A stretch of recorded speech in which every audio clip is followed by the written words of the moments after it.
अच्छा, दानिया सईद सवाल करती हैं कि इवन सऊदीया टर्की मुस्लिम कंट्रीज़ को भी इसराइल से मिलते हैं। अच्छा, और वो बंदे ये कह रहे थे कि हर कंट्री इवन सऊदीया टर्की मुस्लिम कंट्रीज़ को भी इसराइल से मिलते हैं, ये सारे मुल्क इसराइल से मिलते हैं, उसकी आइडेंटिटी को इसमें एडमिट करते हैं। पाकिस्तान की आवाम को क्या मसला है कि वो अपनी गवर्नमेंट को इसराइल से ताल्लुकात बनाने नहीं देती? इस्लाम तो इस्लाम तो नहीं कहता कि वो यहूदियों से बिल्कुल बोलना बंद कर दें, और फ़लस्तीन की आवाम की कमज़ोरी की वजह से इसराइल ने उस पर कब्ज़ा किया है, तो फिर हम क्यों अपने नुकसान करते हैं, ख़ुद को बाकी दुनिया से डिफरेंट बनाते हैं? मुझे इस पे अपना ओपिनियन दें प्लीज़। सिर्फ 5 मुल्क हैं, अमेरिका, ऑस्ट्रेलिया, माइक्रोनेशिया और लक्समबर्ग और निकारागुआ, ये हैं जो इसराइल को एक्सेप्ट करते हैं, इसराइल की हरकतों को एक्सेप्ट करते हैं। बाकी की दुनिया अगर इसराइल को एज अ कंट्री एक्सेप्ट भी करती है तो उनकी हरकतों के ख़िलाफ़ रोज़ यूएन में वावेला मचाते हैं। ये एक मायोपिया है हमारा, जो हम समझ रहे हैं कि पाकिस्तानी अवाम जो है बहुत जोशीली है और इसराइल को एक्सेप्ट नहीं करती।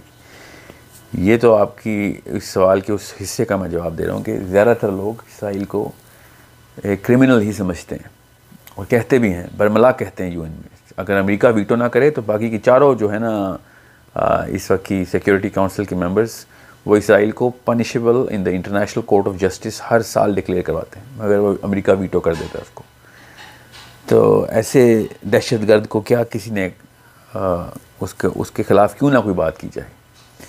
रही बात फ़लस्तीनियों की कमज़ोरी, नहीं, मुसलमानों की कमज़ोरियों की वजह से ये, और मुसलमान हुक्मरानों की नाअहली की वजह से इसराइल ने जो कुछ इसराइल का जो वजूद आया है। ये इसराइल जो है ना विंस्टन चर्चिल के बैक यार्ड में खींची गई लकीर है, वरना ये मुल्क किसी भी लेवल के ऊपर सबसे बड़ी ज़्यादती है दुनिया की हिस्ट्री में। मतलब मैं आपको इतनी सी बात बताऊं कि रूस में किसी एक ख़ास कौम के ऊपर कोई और ऐसी रशियन गवर्नमेंट अताब बरसाए और उनको मारना शुरू कर दे, और अमेरिका कहे कि हाँ इस पूरी कौम को निकाल के पाकिस्तान में डाल दो और इस मुल्क का नाम जो है ना वो इसराइल रख दो, या जो भी उनका मज़हब है वो रख दो, तो आपको कैसा लगेगा? सोचें, ये है वाक़या इसराइल की हिस्ट्री का। ऐसे ज़बरदस्ती किए गए जर्मन ज्यूज़ के साथ मज़ालिम ढाए जा रहे थे, जो मैं मानता हूँ ढाए जा रहे थे, तो वहाँ से निकाल के उनको फ़लस्तीन में ज़बरदस्ती शिफ्ट कर दिया गया, क्योंकि उनकी किताब में लिखा हुआ है कि फ़लस्तीन जो है वहाँ से इनका 3rd टेम्पल बनना है।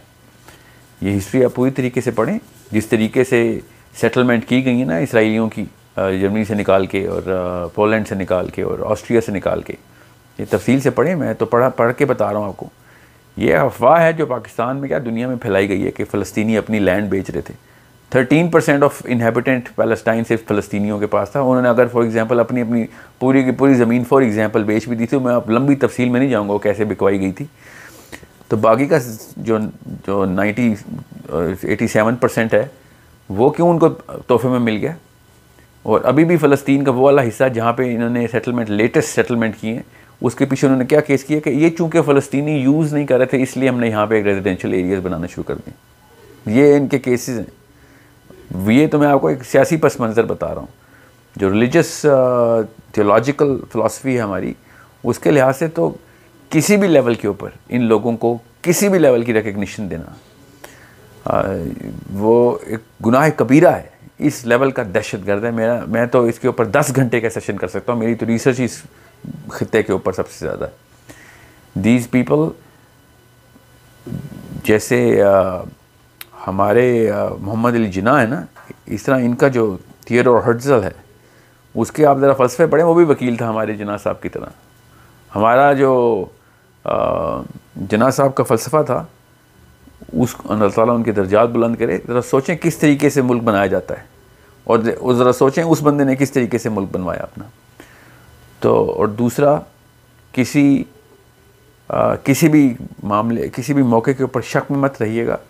यहूदियों के जो मेजर रैबाइज़ हैं इस वक्त के, not just the orthodox rabbis but even inside Israel as well, सिर्फ और सिर्फ इस थियोडोर हर्टसल की फ़िलासफ़ी के वजह से ये ज़ायनिज़्म का कॉन्सेप्ट आया यहूदियों में, वरना यहूदी खुद भी मानते हैं कि ऐसा हमारा मज़हब नहीं है। ये हरकतें जो ये कर रहे हैं और ये मुल्क बनाने वाला कॉन्सेप्ट इसराइल, अल्लाह ताला ने हमें मना किया हुआ था कि कोई बाउंड्री ना बना लेना, किसी जगह पे तुम्हें कोई जगह नहीं दी गई ऐसी। या आप पढ़ें ज़रा उनको, आपको पता चले।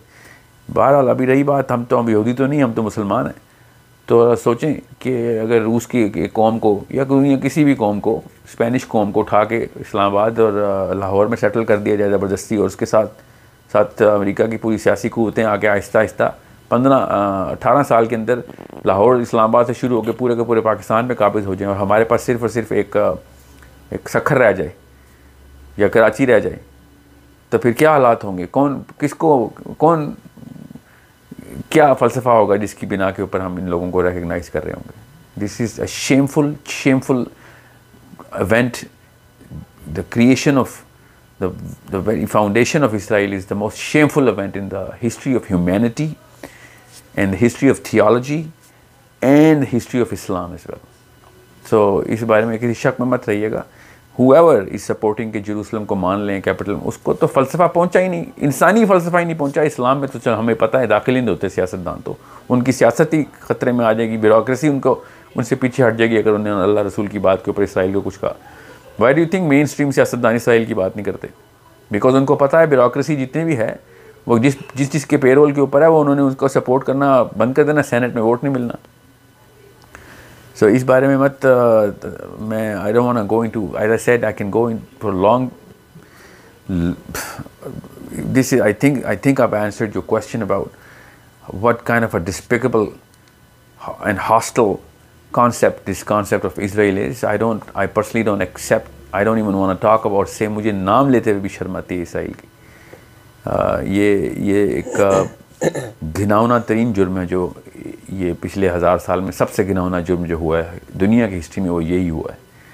और इसको पूरी तरह समझें, तब आपको पता चले कि इस बारे में किस तरीके से सोचना है आपने।